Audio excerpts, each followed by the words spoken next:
Picture this. You're standing in the supplement aisle holding two bottles of fish oil. One costs $5, one costs $30. Both say the exact same things: pure, high potency, molecularly distilled. So you grab one, you take it every morning, and you feel good about it.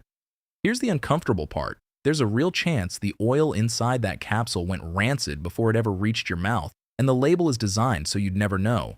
I work as a pharmaceutical lab analyst, reading the kind of test reports that companies don't print on the label. That's my actual job. So in the next few minutes, I'll show you what the lab data really says about fish oil, why so much of it is quietly spoiled, and the 4 checks that tell you if yours is any good. No fear-mongering, just what the numbers show. Let's start with the thing almost nobody talks about. Fish oil goes bad. Omega-3 fats are fragile. The same chemistry that makes them good for you also makes them react with oxygen very easily.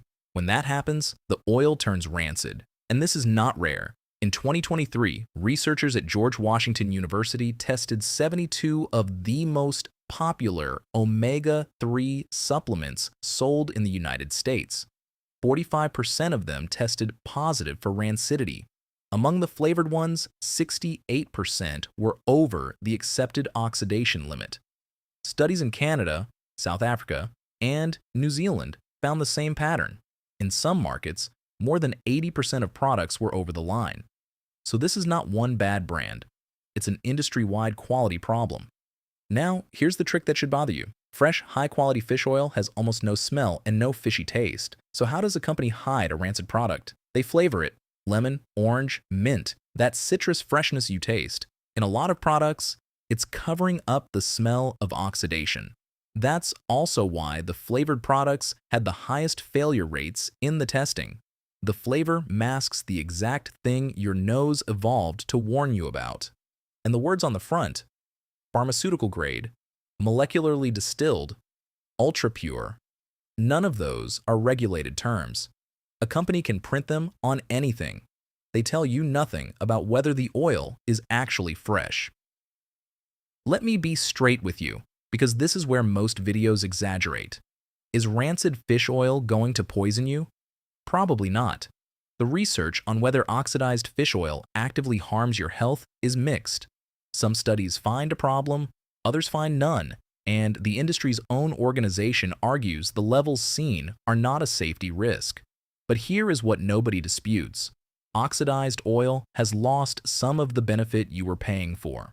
You're spending money on a health product that may be doing far less than you think.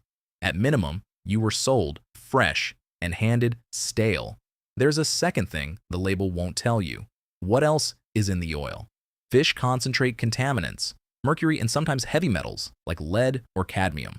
Good manufacturers test for these with instruments that measure parts per billion, and they show you the results. The honest signal isn't a brand saying it's clean. It's a brand that publishes the actual numbers. So here's how you check your own fish oil in 4 steps. Number 1, the smell test. Open a capsule. If it smells strongly fishy, sharp, or like old cooking oil, it's oxidized. Fresh oil is almost odorless. Number 2, look for a published oxidation value, the TOTOX number. The industry's voluntary limit is 26 or below. A confident brand will give you this figure. If a company won't publish it, assume the worst. Number 3, ignore the front of the bottle and read the back. Find the actual EPA and DHA per serving, the real omega-3 dose, not the total fish oil number, which includes filler. Number 4, look for genuine third-party certification.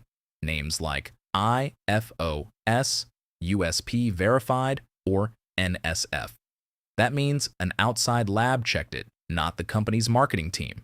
The bottom line is this: you don't need the most expensive bottle on the shelf. You need one that isn't hiding behind flavoring and vague words, one that publishes its freshness and its dose. Most of the market fails that test.